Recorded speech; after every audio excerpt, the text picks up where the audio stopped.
I saw somebody mentioning in the chat Kobe Bryant. Kobe Bryant, Michael Jordan, Muhammad Ali, Abraham Lincoln, Jeff Bezos. Pick any success story you want. There are no, I've kept this challenge up and I will put it up again every couple of months. If one person on this call can ever point out to me an individual who was massively successful in life, but never dealt with failure and doubt and struggle on the way. I need one example. I don't need two. One example, I will give you lifetime access completely for free for as long as you want. I will keep that challenge up as long as you want.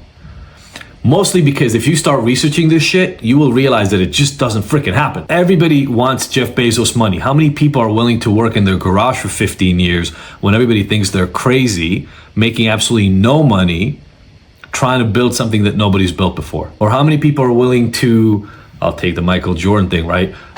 Keep taking attempts at game-winning shots, knowing at best you're gonna make half of them. And the half you make, yeah, people are gonna be really, really happy about, but the half you lose, people are gonna be really mad at you for. Or, and I have to adjust this because I've done more research about this in my book recently about Thomas Edison and the light bulb. Thomas Edison thought it was gonna take him 3 to 4 months to be able to create a working, functioning light bulb that would be on for at least hours that people could use to light up at night, essentially, right? The idea was, all there was at the time was oil lamps. None of us can even conceive of a world like this, but there's a lot of problems with that. You can burn yourself, right there.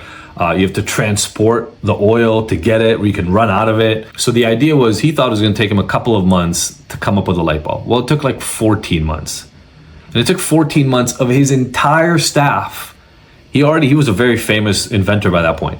He had an entire staff dedicated to doing this. Nobody thought he could do it. And it took at least 1,000 separate experiments. So the quote that is attributed to this normally is, I didn't fail 10,000 times. I just found 10,000 ways not to do it. And I always made the mistake that I think is common, but maybe I'm the only idiot that made it, to attribute that quote to the light bulb in particular. Light bulb in particular was attributable to all the stuff that he did in his lifetime, right? He's essentially saying, I've failed 10,000 times, but by failing 10,000 times, I've succeeded all the times that I have. But for the light bulb alone, they ran over 1,000 experiments. That's a freaking light bulb. And yes, it was life-changing. But I want to look at all of you here right now, and your life matters more than Thomas Edison inventing a light bulb. Are you going to be happy tomorrow?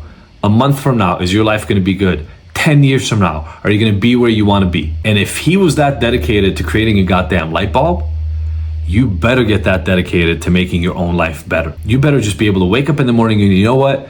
Yesterday was a 50% success. How do I make today a 51%, 52%? How do I make it 60 or 70? How do you push yourself? We've been handed a losing proposition when it comes to addiction, unfortunately. And a lot of us still believe it. And it's something that I will try to blow out of the water for all of you.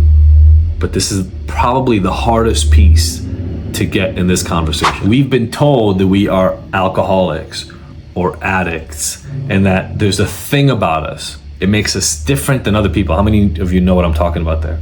And not only does it make you different than everybody else, you can't change it. You have this thing forever. There's a book. How many of you, does anybody here like reading or audiobooks or anything like that? Okay. So there's a book. God, I wish I would have found this book 20 years ago. I found it about like 5 years ago in the context of business. But it's a book by a woman named Carol Dweck, D-W-E-C-K, and it's called Mindset. She wrote this book in 2007, late 2007, and it's actually directed more at business and general life success. But I will tell you one thing, I've learned more about how to fix addiction from every other field than the addiction field. Because the addiction field keeps coming from this bullshit perspective that we're addicts and alcoholics, and from that mindset alone, you can't fix what we have. So the growth mindset book, it's called Mindset, but it's about a growth mindset. It creates two kind of situations, two setups of the way you look at life. It's not really two, nothing is ever really black and white, right? It's always gray. If you need more help on that, please check out the blog post and the podcast I did about this. And there's an exercise in the program on why black and white thinking alone will fuck up your life. If you think in good and bad, right and wrong, you're gonna run into a lot of walls. So growth mindset is set against a fixed mindset. But again, it's not like your growth mindset and everything or fixed mindset and everything, right? You can have a growth mindset around your sports abilities. You know that the more you practice, the better you will get, but a fixed mindset around your addiction problems. And you can have more of a growth mindset or more of a fixed mindset. So it's on a continuum, but this is the idea. A growth mindset is the belief that people are malleable, that people change.